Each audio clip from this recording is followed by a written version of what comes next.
All right. Hey, everybody, and welcome to this special webinar from Playtest Cloud.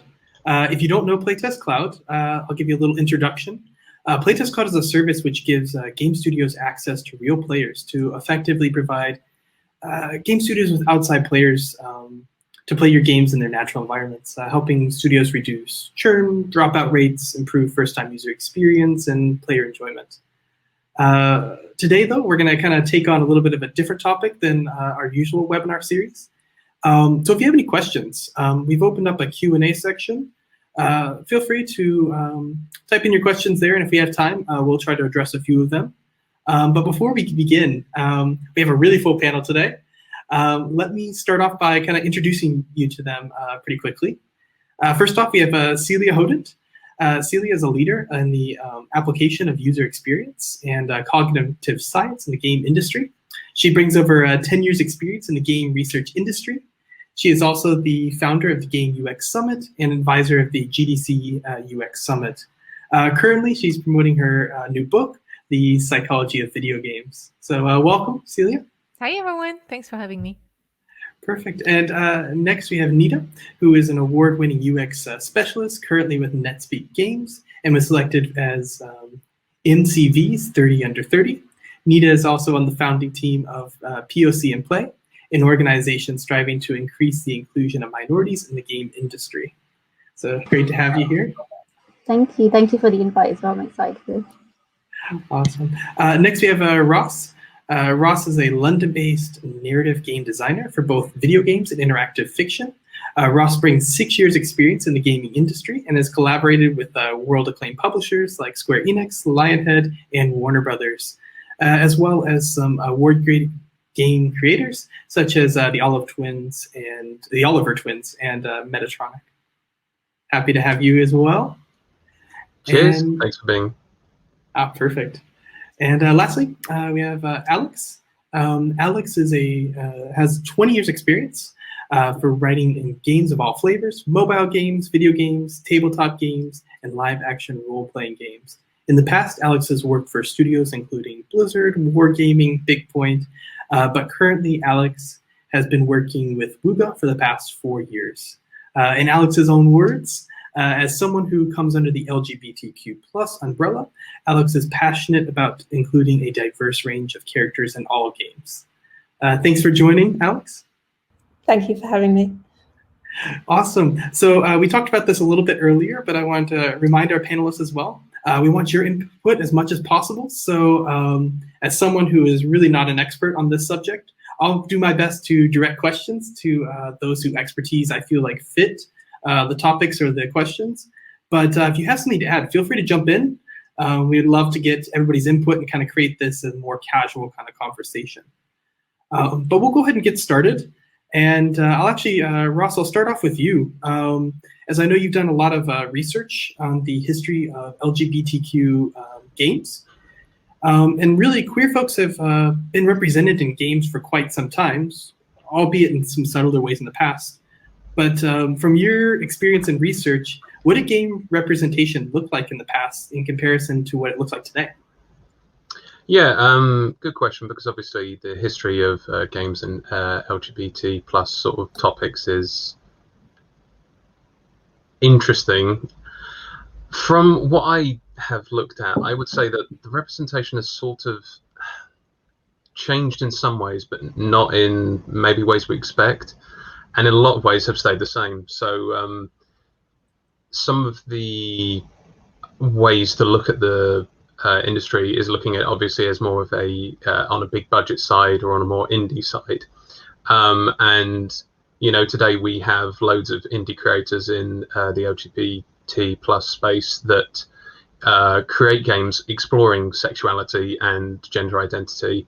So people like Christine Love and Robert Yang, they've made games that really explore not only their own sexuality, but they're also participation within the community and sort of relationships that in the past maybe weren't as prominent. Though saying that, probably one of the first recognized LGBT plus games is a game from 1989 called Caper and Castro, which is a murder mystery game, which has you playing as a lesbian detective, trying to discover the murder of a drag queen, essentially. And it's an interesting game as a sort of first representation from the LGBT plus community, because obviously terms that would be used back then to describe lesbian or gay people, which would be seen maybe derogative today, shows that there's a clear difference with how we've developed games and the characters behind them. But really, the same sort of spaces haven't changed, because the indie dev behind that basically was making something specifically for the community, because they posted up that this was in support of the AIDS crisis at the time, and it was a free download on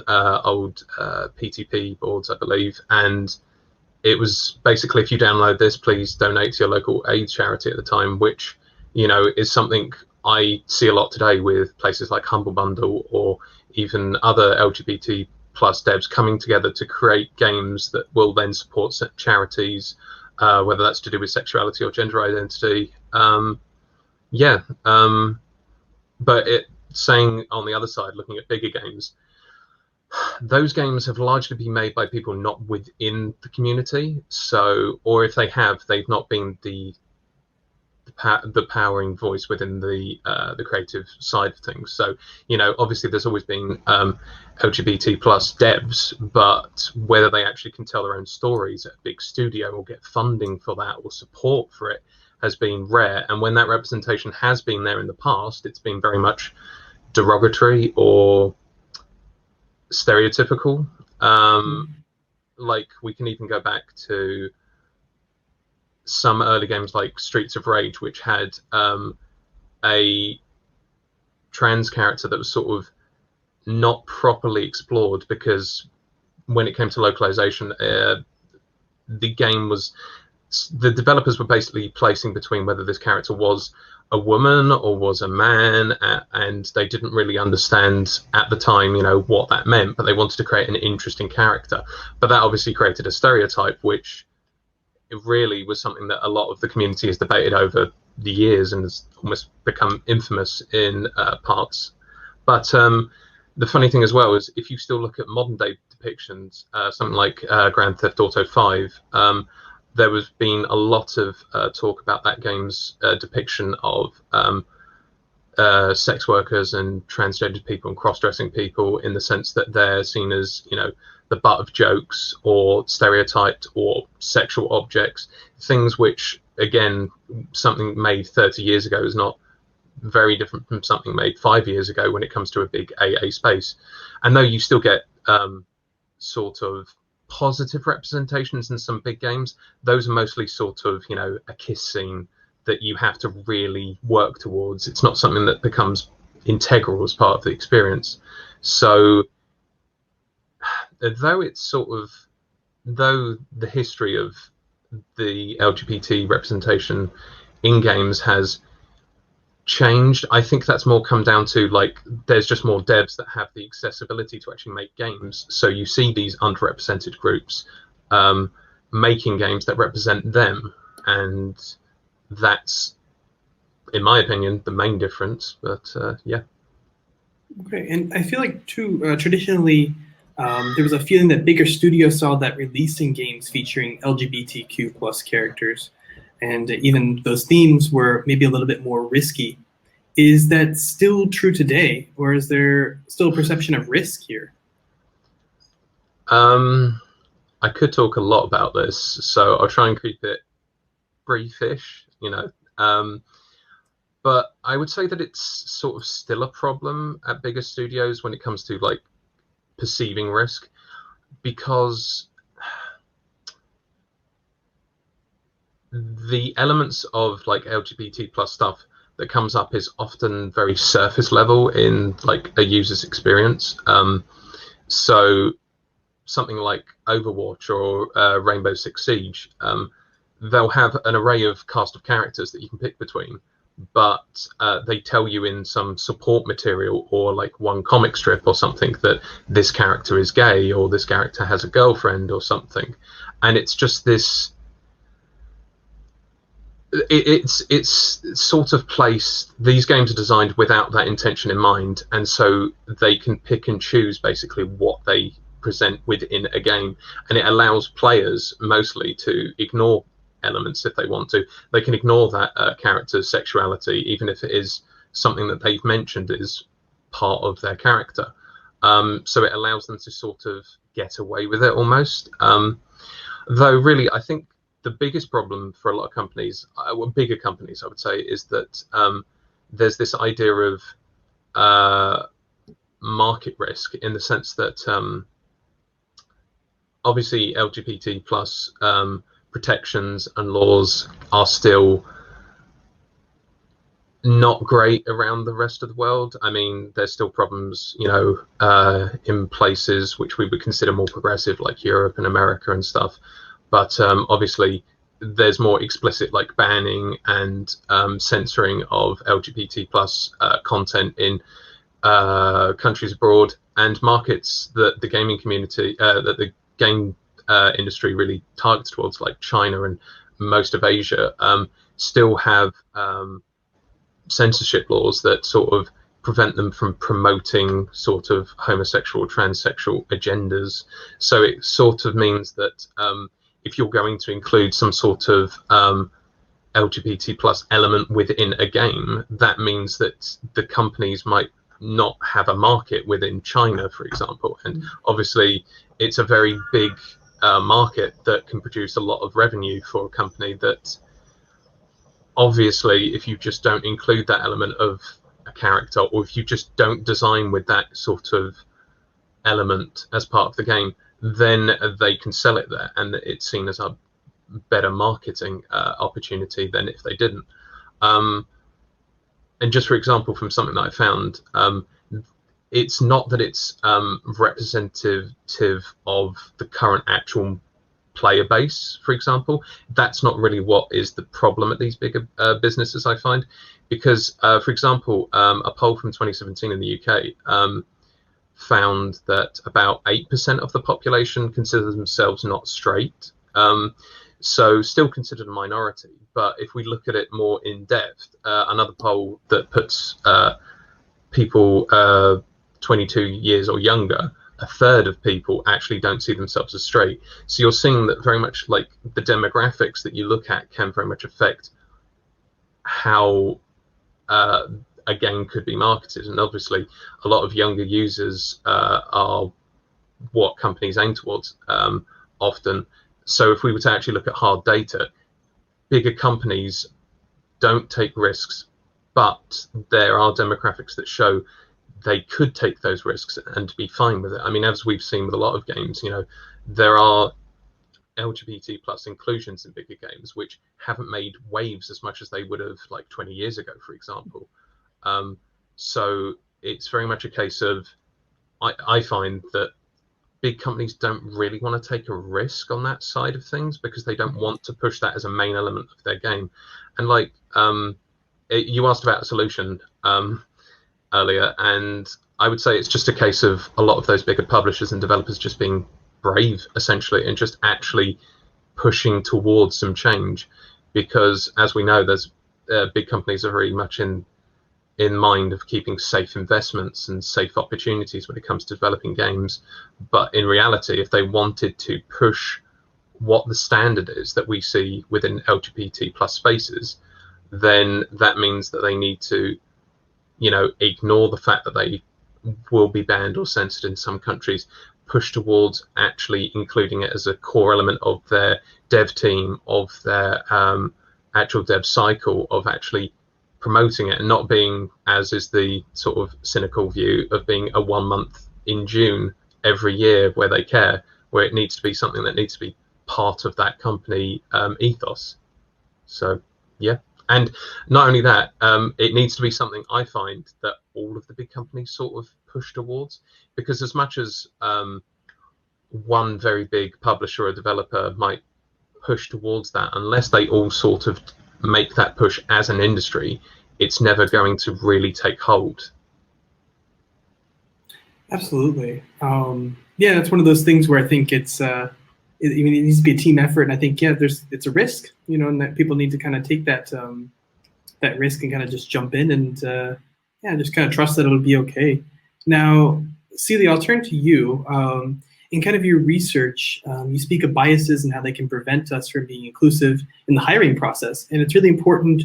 As kind of Ross was talking about, we need to have people who have that diverse teams are really going to be the ones to help develop and kind of grow, your creativity as you kind of design some games.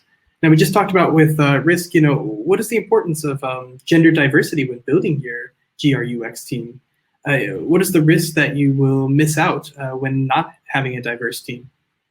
Yeah. So just to be clear, it's not my research. I just merely explain it Okay, to other people. But yeah, the basic thing is that humans are biased. Our brain is pretty flawed, and we all have, our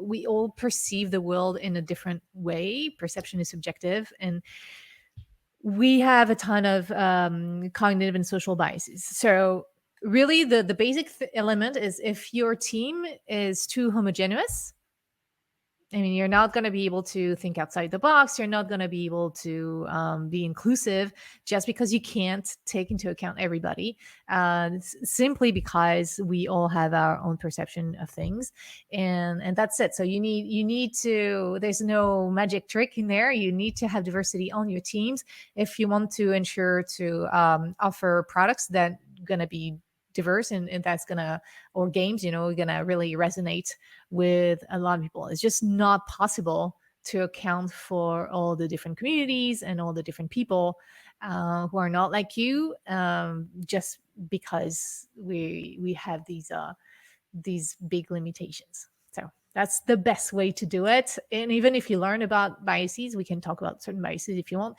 You can learn about them. That's gonna help you identify them, especially more with others than yourself. It's always more easy to identify those biases in other people.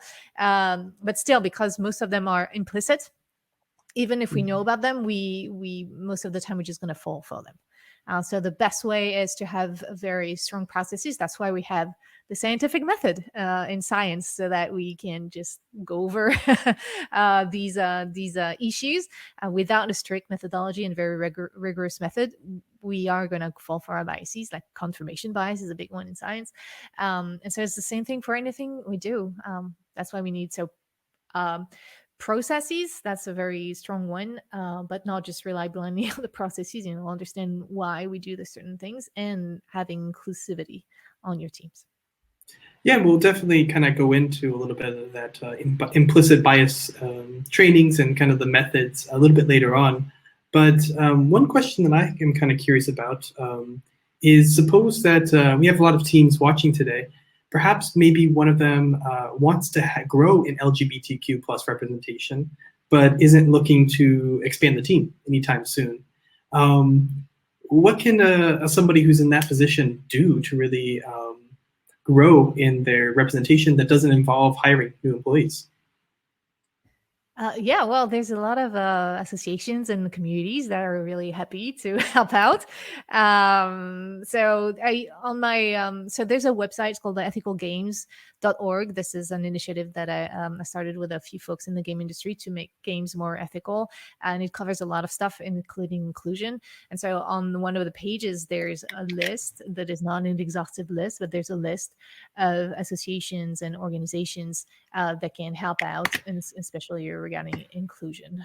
So there's a big list in there, and there's a list like this all is going to other lists that listing other people. There's a lot of associations and organizations that really want to help out.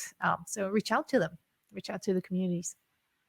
Yeah, and that's actually that actually kind of ties in pretty good with NIDA, because I know you're part of POC.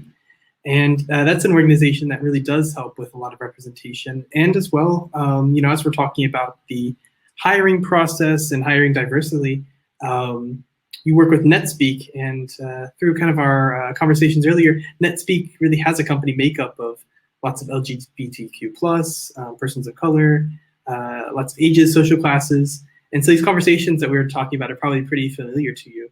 Can you talk us a little bit through your experience in this? Yeah, so at NetSpeak, we're about a third LGBTQ+, a quarter people of color, and over half are identify as not male. And a lot of that just comes from inclusive hiring practices. I personally don't hire, but what's been really cool is that the company's just been open to people of different backgrounds and skill sets. So we're really intersectional in our approach. So we are aware people, like some people might have lots of experience in the games industry, other people might not, and they're trying to find their way in, and it's providing people of all backgrounds with the opportunity to contribute to our game. So our game that we're currently working on is a wholesome MMO, and a huge part of that is ensuring that people are able to express themselves as they wish and as they want to. So a big part of our character customization screens and feature is not having people assign themselves a gender. Instead, they pick different clothing that they're interested in, and then pick a name from a huge selection that we give them. Again, that we're still reviewing on a regular basis to ensure it's gender and ethnically inclusive. And it's making these really small tweaks and quick wins that has allowed our player base, like when we playtest our game, to be really positive and feel really included in that experience. And I think part of that comes down to the fact that we have a staff base that is of people of those backgrounds, so they are able to empathize and have that input with it. Yeah, I think that's really important, where you can you have people with that background experience, and they can bring that their own. They can take away those biases and bring in their own backgrounds and experiences to help you develop better games. And you're seeing that in your development, right? Yeah. Oh, for sure. As well, I think having a diverse team, and we'll move over to you, Alex. We have as well building that diverse team, but then also writing diverse characters is really important. And now I know that's something that you're very passionate about in writing and creating diverse characters. But before we kind of start into that, I have a question for you. So looking at mobile games specifically, as I know you are in a mobile game company, what would you give the industry a grade for the representation of queer characters in games? If you had to grade them. A pretty poor grade. I think the mobile industry is actually quite a bit behind the sort of mainstream AAA industry in this regard. You don't often see LGBT romance included in mobile games, and when you do, it's often presented as being very edgy, very bit naughty, kind of titillating, controversial. So I think the mobile industry has a long way to go, but some story-driven games are starting to improve on that, including the ones from Wooga. So I think the more you push it as a kind of just a normal thing that's equivalent in every way to heterosexual romance, and the more you normalize that, the more other studios will start to follow suit. Yeah, and actually, going back one second, back to you, Nida. I have one last question too. I know that you guys work with this POC, in play organization. Can you tell me a little bit about that too? I know that Celia was talking about, it's one of those organizations you can kind of search for. And that kind of goes on to what Alex was just saying too, where it's poor right now. We can grow. Does your organization help with that? Yeah, we do. So we're an organization that started about 2.5 years ago now, just because we were all frustrated with the lack of resources, like Celia's saying, out there, and support systems for people in the industry of certain backgrounds. And we're really intersectional in our approach as well. So even though people of color are our primary goal, we do support people of LGBT backgrounds as well. And the types of consulting we do depends on, for example, if you want hiring consulting. So how do you hire more inclusively, or is it sensitivity consulting for your game? A couple of years ago, we did an event on Muslim representation in games, and we had a speaker who spoke about the RIS test that he came up with his partner as well. And It's similar to the Bechdel test. It's based on a ton of research that they've done with local universities. And they came up with 5 to 6 different criteria that a film, game, or TV has to meet to ensure it's being adequately inclusive of Muslim people, rather than just pandering or being cruel, for example. So they cover themes like, what is the character coming across as misogynistic? Are they considered like anti-modern, anti-Western? To ensure that games aren't repeating those types of tropes that can be fairly harmful. So we tend to work with organizations like those as well to get the word out there of their resources. And we're also really active on Twitter and always posting out resources, so people can reach out to us personally if they wish to. And we always do try to help you or pass you on to our database of consultants as well. Yeah, and I think that's a really important issue. You know, we see people having these conversations, and people are developing more non-binary playable characters, and sometimes it's a little bit more scary to kind of, you don't know how to even get into it. You have the goal, but you don't know how to really grow in it. So having an organization wherever is always really helpful. And I guess kind of back on that topic too of kind of creating non-binary playable characters, I'll jump back to you, Alex. Having people be able to play these characters is one way to have representation in your games. But beyond that, how can games really include LGBTQ plus characters and themes, but ensure that they're still representing them in a way that's fair and true and representative to the reality? Again, by normalizing it, making sure that if your game has got romance options, that there are LGBT romances that are just as deep and interesting as the hetero ones. I think some games kind of tack on the LGBT option as an afterthought. So you shouldn't do that. You should kind of include it in your design plans right from the start. Obviously, don't make the LGBT stuff this kind of niche or edgy option. Treat it like the everyday thing that it is, and show people in happy, loving relationships of all kinds. Try not to include homophobic theme unless it's absolutely necessary to the character's background. Believe me, if you put in an LGBT romance and then you put in sort of a homophobic reaction from other characters in the story to that romance, people will groan, because LGBT people get enough of that in real life. They really don't want it in their gaming. They want to be able to play in a same-sex romance or whatever and have it be completely normal and in some ways an idealized version of what the world should really be like in this regard. So, just treat it as an everyday thing, have a mixture of characters, and don't make the gay character the one who always dies, which is a common complaint in some media forms. If someone comes out as gay and in a happy relationship, you can, bet your dollar they're going to die at some point in the story. So don't do that. And yeah, kind of jumping off your answer there too, how do we really encourage these AAA studios to include queerness throughout the game process, rather than, as you kind of said, tacking it on as the end as like a bonus feature? From a player perspective, vote with your wallet. They'll do whatever makes them the most money. So if a studio makes a game that has a really good depiction of something LGBT, then buy the game, tell your friends, leave good reviews, encourage the developers, show to them that this A, gets them a good reputation, and B, gets them loads of money. One game I played recently that I had a depiction that I absolutely loved was Borderlands 3, which has a big gay wedding DLC with a big gay sloppy kiss at the end. And I loved this. It was put right at the forefront of what this whole particular story was about.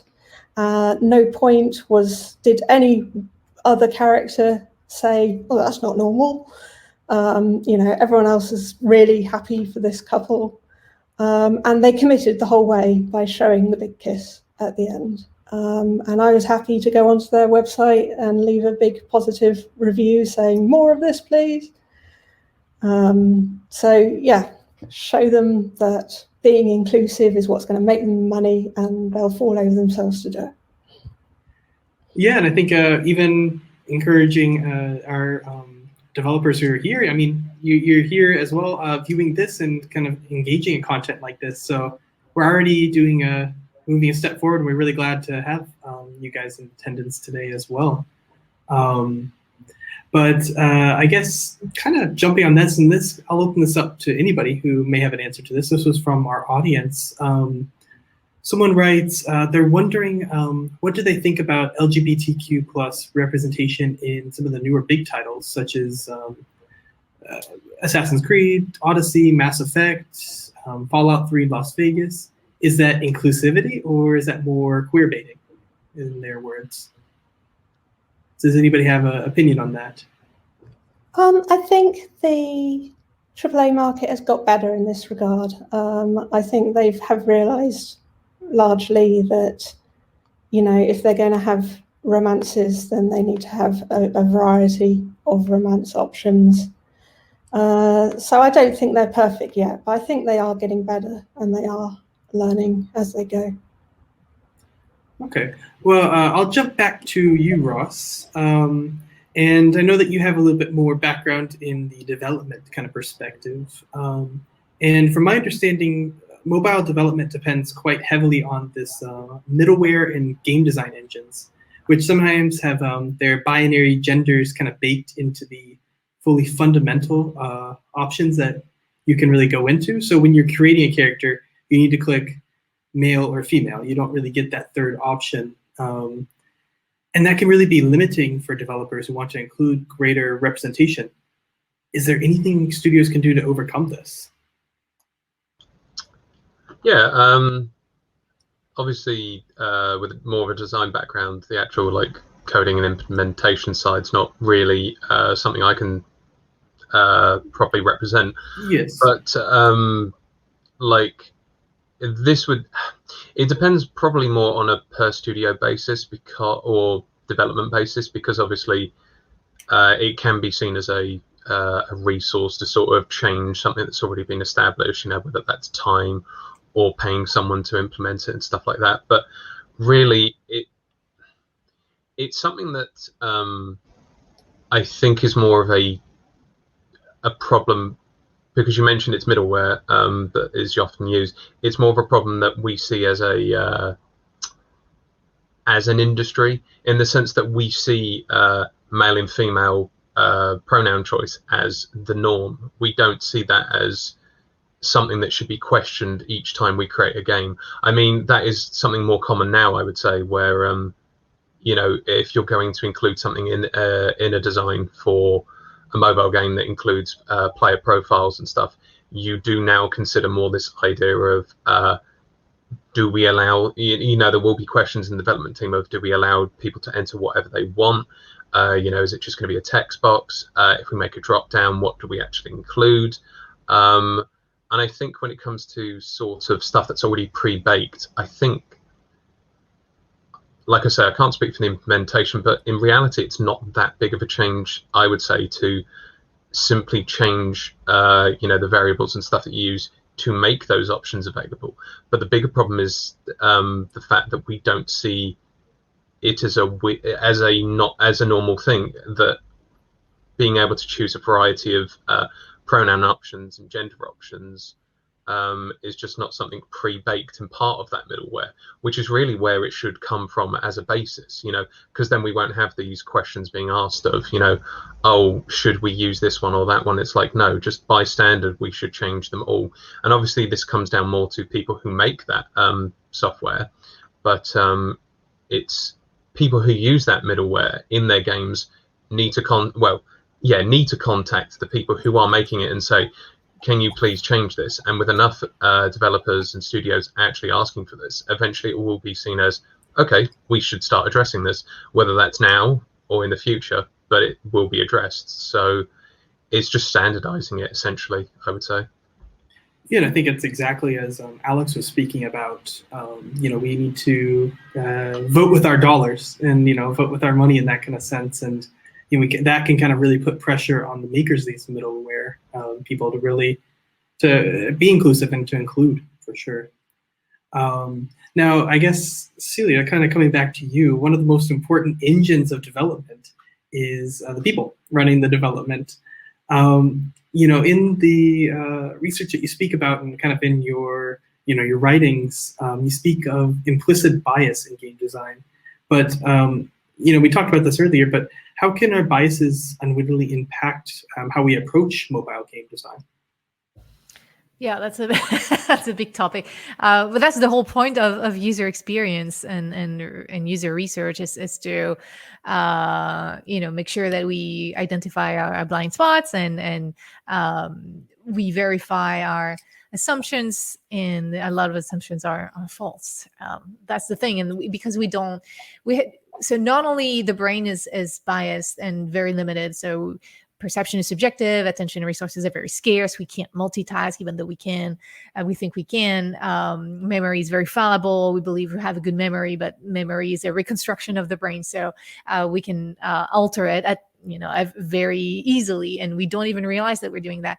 That's the problem. Is that the problem is not that we have these biases and limitations. The problem is that we are not aware of them most of the time. It just takes, like, when we yell at someone, why didn't you do that thing? I told you to do it. I sent you an email, and the person is like, you didn't send me an email. Like, what are you talking about? And say, yes, I did. And you get really, we can be very angry about that.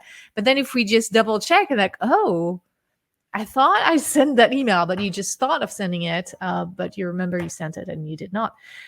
So that's why we need UX practices. And that's the reason why I'm starting to talk about inclusion, because it's the roots are coming from the same issue. Your game is not going to be fun and is not going to be usable if you don't have the knowledge and practice to test all these things and to understand how the brain works and how people are going to experience the game, because an experience is happening in people's minds. So this is not something that you can create yourself. That's the fallacy to believe that we're creating the experience. No, we're creating something, and we hope that people are going to have the experience that we intended with that game, but we can't never be sure because we cannot be in people's minds. So the things that we need to be aware of is all of that.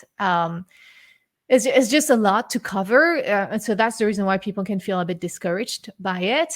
But that's the point of the so-called implicit bias trainings. But the problem is that it can have a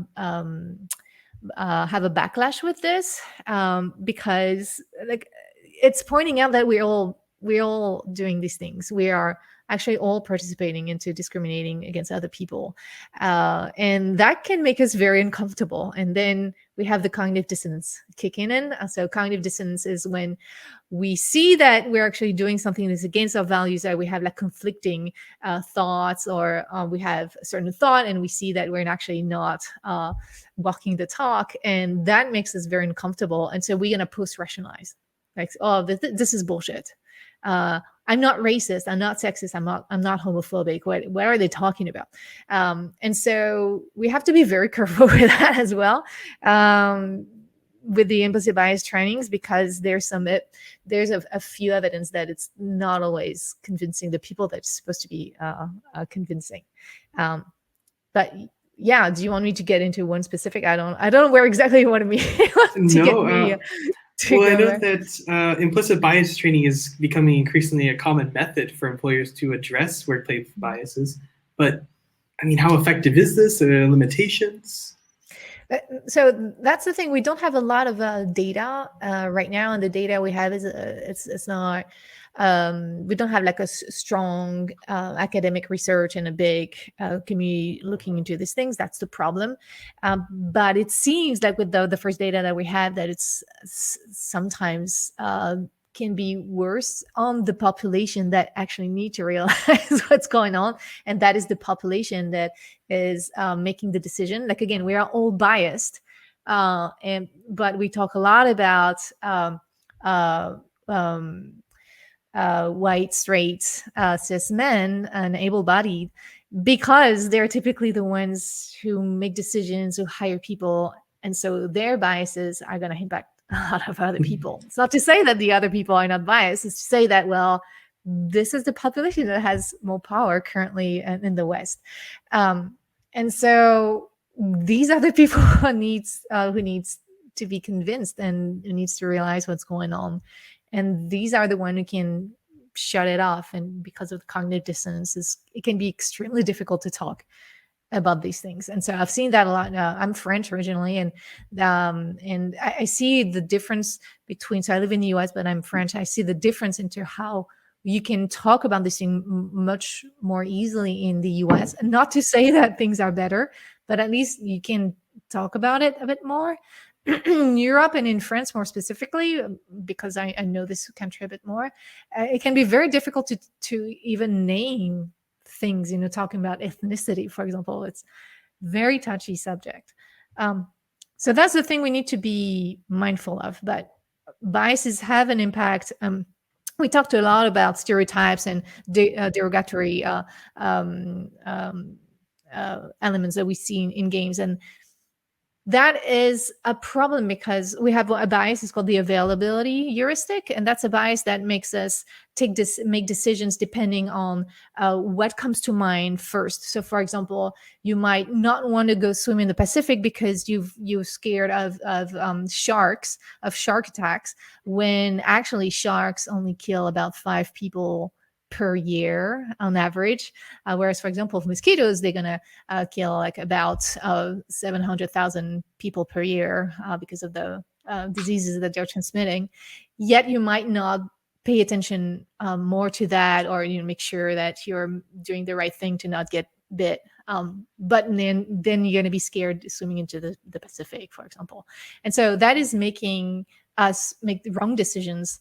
And so if you have in the representation in the culture, stereotypes around LGBTQ people, then this is going to just change, what's available in your memory. And games are not the only ones who do that. So it's not just games that need to change the whole culture, but we're taking part in it. So that's the reason why we need to be very careful about who we're representing and how. And we have to get out of these stereotypes, and to resonate with what Alex was saying, just represent whatever gender or sexual orientation. It's just like normal folks. They should not be represented in a different way, because then it's just feeding these stereotypes.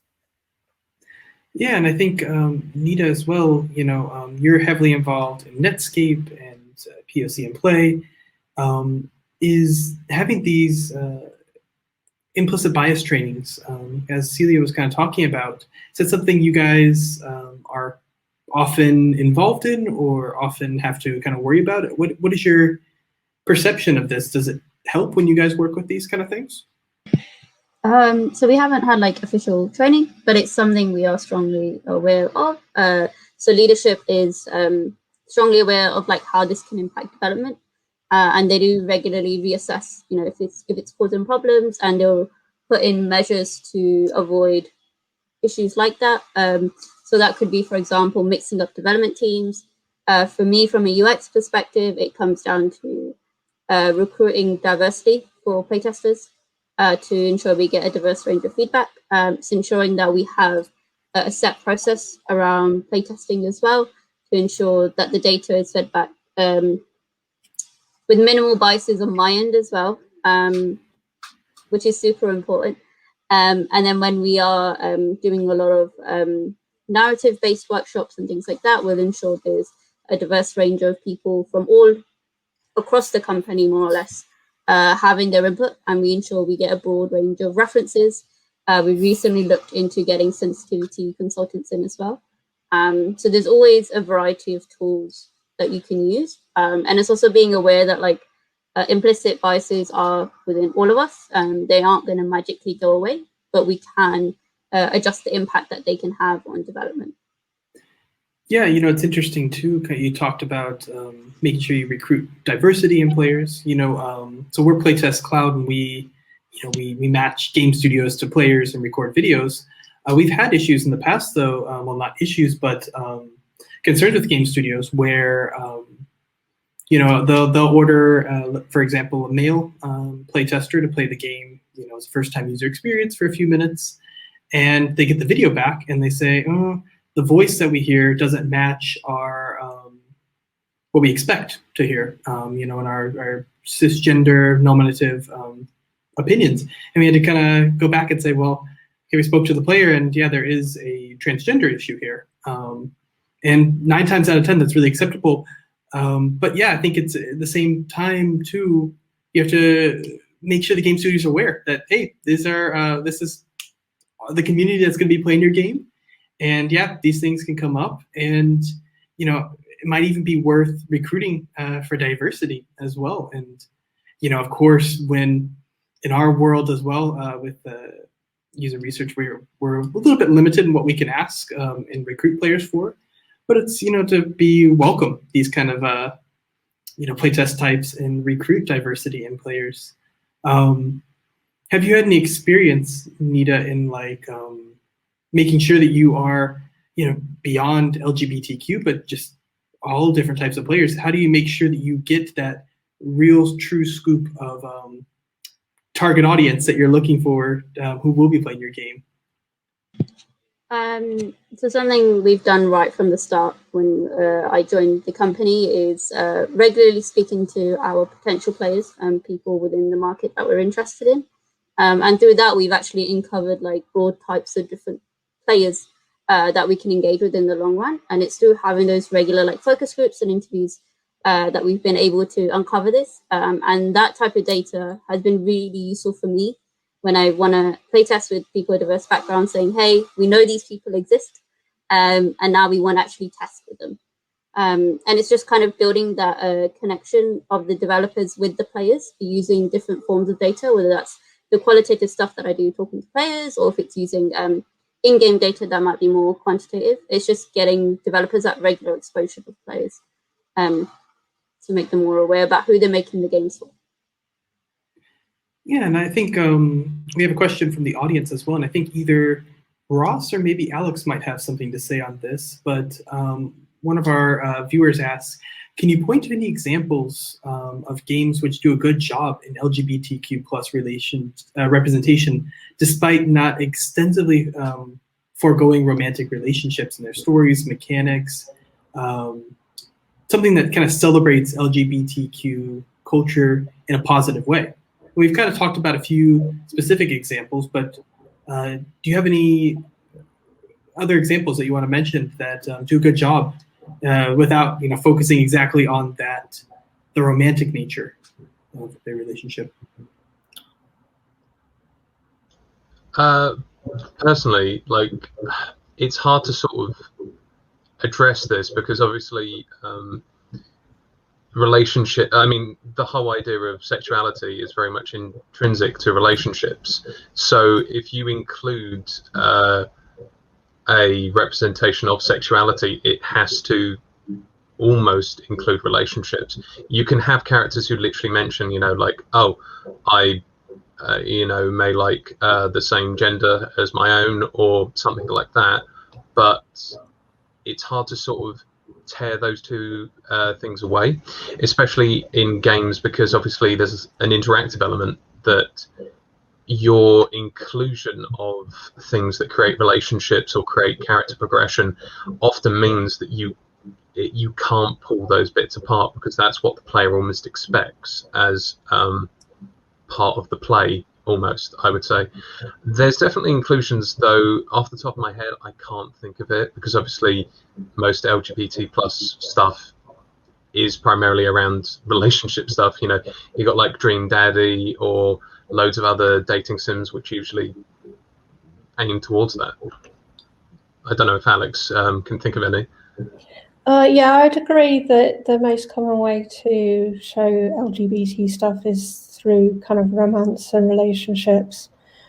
But another way you can do it is through showing that the NPCs, the characters who are not the playable character, kind of have lives beyond what they're doing with the playable character. And, you know, again, you can showcase that, you know, they're off, you know, having relationships or maybe having problems with their partner, or maybe they're just going off to pride events. Okay, fair enough. And kind of keeping on that, Alex, I know that you are very big onto the character creation side of things. What are a few techniques that writers and game designers can use to portray LGBTQ plus characters in their game development well? Well, the first is, as I think it was Celia said, you know, if you can't recruit LGBT writers, then consult with organizations or individuals who can give you guidance in order to make a realistic depiction. There's a school of thought that says you shouldn't try and create characters who are different to you if you don't have that kind of lived experience. I personally don't really agree with that. I think people should go and try and create characters that are very different to themselves, as long as they do the research and you know, get it sensitivity tested and so on to make it a good representation. If you do it in a kind of half-assed way, then that's going to really show. When adding LGBT character to a story, make sure that their sexuality is not the whole of their character. I think a lot of writers kind of fall into this trap where, you know, they introduce a character whose whole shtick is they're the gay guy. So, you know, when you're creating a character, remember that sexuality is just one facet of any individual, and, you know, give them lots of other traits, some of which could be at odds with their sexuality, to make them a full, well-rounded person. Also, don't put them in the story to be the token gay guy, because, again, that will really stick out. So, you know, make sure they've got a proper role, a proper purpose for being in the story, you know, same as any other character. Don't just add someone so you can tick a box saying, yeah, we've got a gay person or whatever in there. There's a lot I can say on this, so I'll keep it short. Finally, don't be afraid to experiment with some of the more minority options of the LGBT alphabet spaghetti. You know, I think creating gay and lesbian characters is quite easy, but you very rarely see bisexual characters. I'm a non-binary asexual person, and I don't think I've ever seen anyone like me. In fact, in games, I can only think of one asexual character who's appeared prominently, and that was in the Outer Worlds. There's also people like pansexual, intersex people, and these are so rarely represented. But, you know, there are a whole bunch of people who are like that and would be thrilled to see some representation. So, yeah, feel free to look beyond the obvious gay and lesbian stereotypes. Yeah, I think even looking into TV, for example, the show BoJack Horseman had a asexual character, and the way that they portrayed that is so. It's a classic example. We love to see something within video games do the exact same. Now we have another question from the audience, and it's a pretty good one. I think either Nita or maybe Celia could answer this one. What Hannah writes here is, if a developer wants to develop games or introduce content that's inclusive to the LGBTQ plus community, what is the best way to test the reciprocity of the new inclusive content in a research-based manner? So even if you have recruited a diverse team, you will still probably have some blind spots and some biases. So what Hannah writes is she imagines there will be a need to test the content and how it's received outside one's own team for a public release. But how do you kind of fix those blind spots in a way? I think Nita is gonna be better than me that answer that question. But typically, what you test it, and you test it with the people that you're representing in the game, and so you can see what are their thoughts on this. But I'll let Nita go deeper. Yeah, I mean, it's an interesting question. It's one I'm currently working on, to be honest, as well. So I don't have the most succinct and most in-depth answer. But something that we do is just ensure that we don't just use one test to get all our answers from. So we'll do regular forms of testing, whether that's like concept testing or focus group testing with players, and to generally get their insights.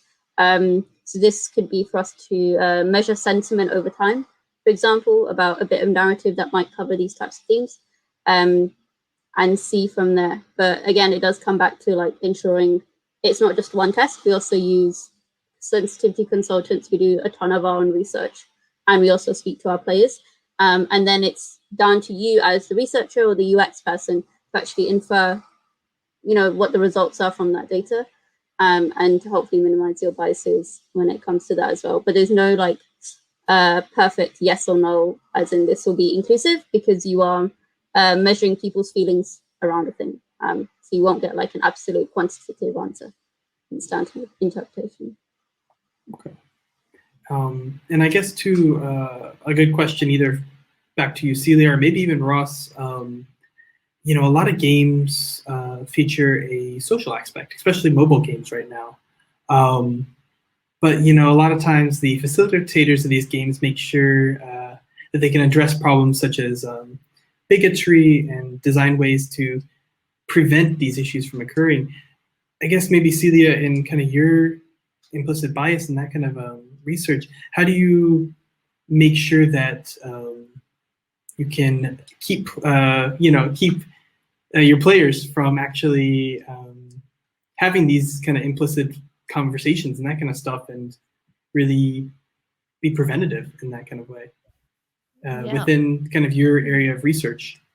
It is pretty tough, but we have to try to anticipate this from happening, because we know that this will happen. So first of all, we need, it's a whole different story. So I would direct people to the Fair Play Alliance to talk about disruptive behavior in game, because I see that we don't have a lot of time, but you have to think ahead of time. Like, some people are going to be nasty, they're going to be trash talking to each other, so you need to have a code of conduct, it has to be enforced, but you also need to make sure that this behavior is not rewarded in the game. So it's not necessarily a trash talking, but it could be trolling behavior. So that's the sort of thing I need to think ahead of time. And like anything, design is influencing certain behavior to happen and preventing others from happening. So as for us to try to anticipate that, it is our responsibility. We can't cover all the grounds, of course, from the beginning. But as soon, if we test, if we look at how things are going, then we are ready to react. Exactly. I think that's a really good point of just anticipating and being ready for that kind of stuff, and having a good community management. And even there's a lot of automatic things that can go in there as well. But I think it's always important, as everybody really has been kind of saying, is the essence of games is escapism. And to play as who you want, and to explore as who you want, and we want to make sure we keep those areas protected. Make sure that we don't allow bullying and hate speech to encroach in the gaming experience. But we're just about out of time. I want to thank everybody for joining. We had a really good conversation on this, and we don't want this to be the end. We'll definitely keep this kind of conversations going within our own teams. And if you have any more questions on this kind of stuff, we're happy to continue this conversation. Email us here at Playtest Cloud, or you can also reach out to any of our great panelists. Thank you, everybody, for joining. Thank you for participating in such an important conversation. And yeah, if you have any questions or anything like that, reach out to us and we'll be happy to try to answer them for you. Other than that, have a great Monday, and we hope to see you at our next webinar.